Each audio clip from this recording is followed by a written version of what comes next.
Hey family, it's Tasha MAMABEAR Prepping. So, bringing you this video. I'm a little under the weather. Don't worry, I'm fine, you guys. I just am really under the weather, right? I'm just not feeling good. So, let's talk about a few things. This actually was a request a while ago. This was like, this was a request like maybe a couple months ago, okay?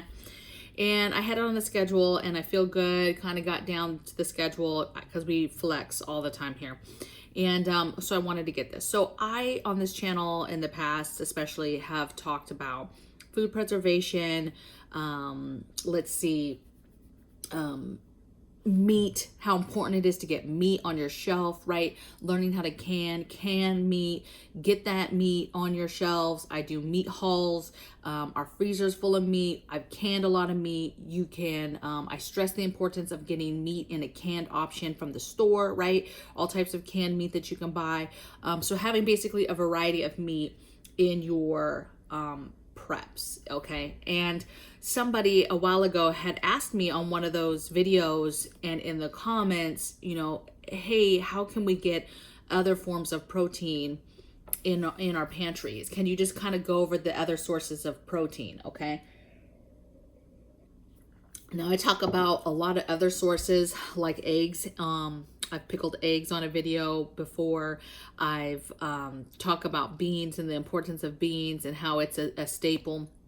And so, and those are both forms of protein. And those are both forms of protein that a lot of people know about. Okay, so I'm just gonna go over the different foods that have protein in them, because protein is gonna be super, super important, you guys, because one, it's super good for your bones and your overall health. But in a world where you are going to be outside and doing physical labor and all of that stuff, and maybe fighting, you know, and doing different things to upgrade your place that you're digging into, you're gonna need the energy, okay? And you need that from protein, okay? Now, we get protein in a lot of different sources, but I'm just gonna kind of go over the top stuff. So, the very first one obviously is beans. A lot of people already know that beans have a lot of protein. Oh, and you guys, I'm not going to go over real quick. I'm not going to go over meats, actual meats. Okay. So just to be clear, all your meats are protein, you guys. So your lean meats, you know, your turkey, your chicken, all your meats, beef, lamb, like everything. Okay. Is protein, but this list is the I guess you could say non-meat protein options. Okay, so you can get other options on your shelves. Okay, so the first one is beans. We talk about beans a lot. Obviously, if your family doesn't eat beans, you know, hey, don't stack beans. If you're looking for some bean ideas, obviously get the beans that your family will eat. Black beans are super, super good, super high in protein. Lentils are super good. Chickpeas, any kind of peas. So if you're getting any kind of split pea soup, I hate peas, but if you're getting any kind of split pea soup into your pantries, and canning or whatever, those are all good options. Beans are really, really good. Any of the beans will work. We do the 15 bean soup here a lot as well, which is just a bag you can buy in the store that has 15 kinds of beans in it. That's a great option as well. And basically just get the beans and get them on your shelf, okay? Next thing is eggs. Again, the other common one that I think people kind of know already is eggs. Any kind of eggs, so from any kind of bird, eggs are protein, okay?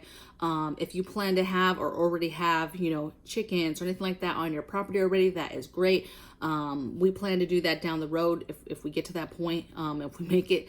So that's a great source of protein, another source. Another thing too is you don't have to have chickens to get this on your shelves, you guys. There's all types of pickling and fermenting type recipes out there to where you can get these eggs on your shelves, make them shelf stable, put them in the fridge.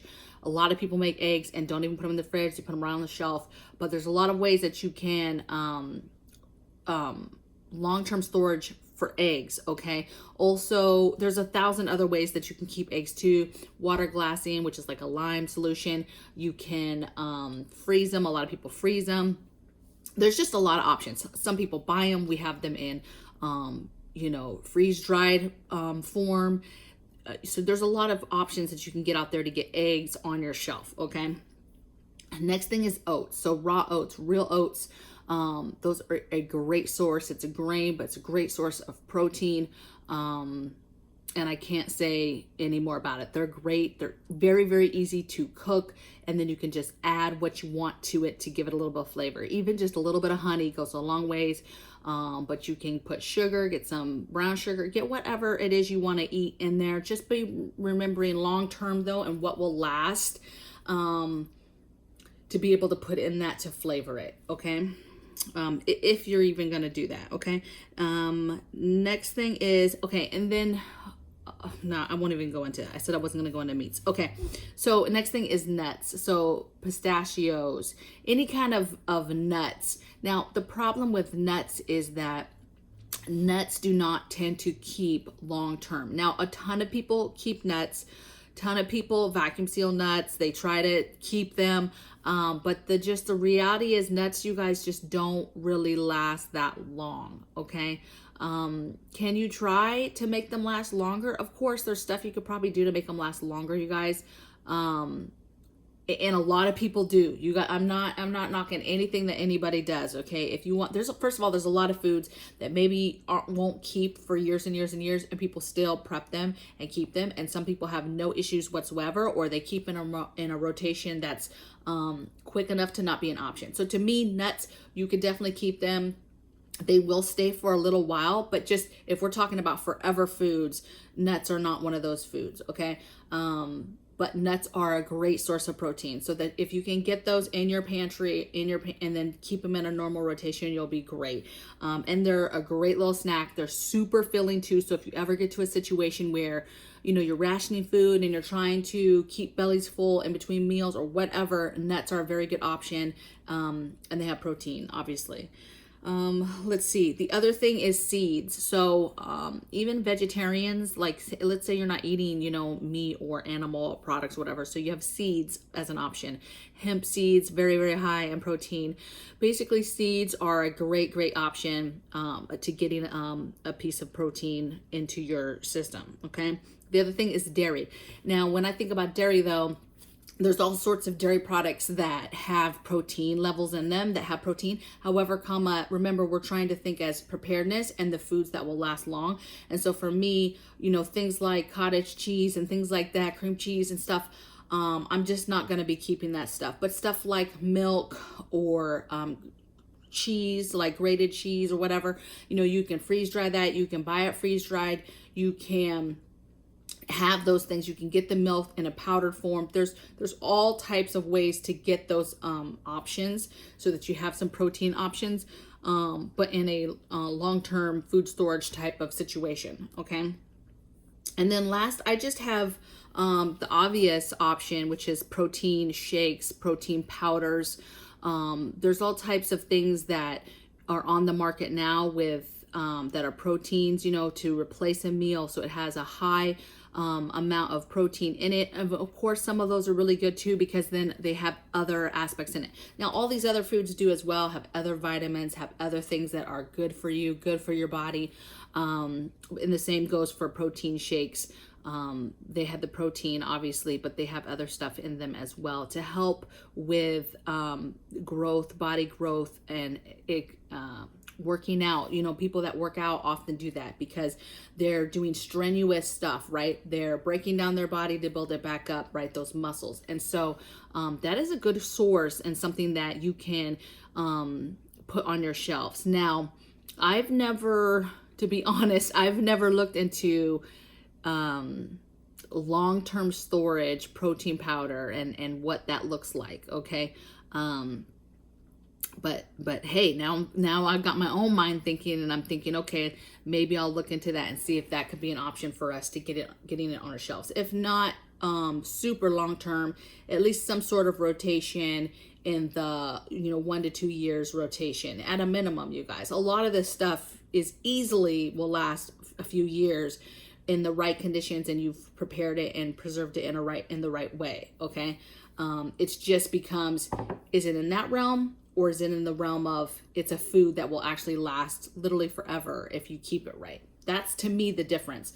A lot of foods we keep, right, and we stack up but they're not foods that will last 20 years, but they will last in my normal rotation, 1 to 2 year rotation. Absolutely. Okay. So take it for what it is, you guys. I'm not an expert. These are some ideas of things and ways that we get protein and keep protein. To me, we're a meat eating family.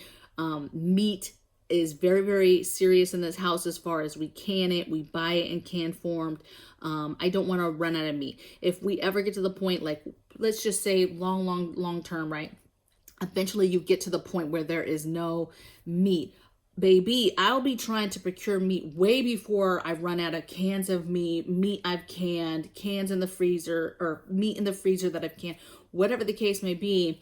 Your girl is trying to eat meat until we can't eat meat no more, okay? Whether that's hunting, fishing, whatever, we got to do to keep that meat source on our table. But however, this list will help you out in regards to making sure you get the minimums of having and maintaining protein in your diet. You know, we get to a point there's no meat, you know, a hearty bowl of black beans, that sounds delicious. And then I'll still be getting my protein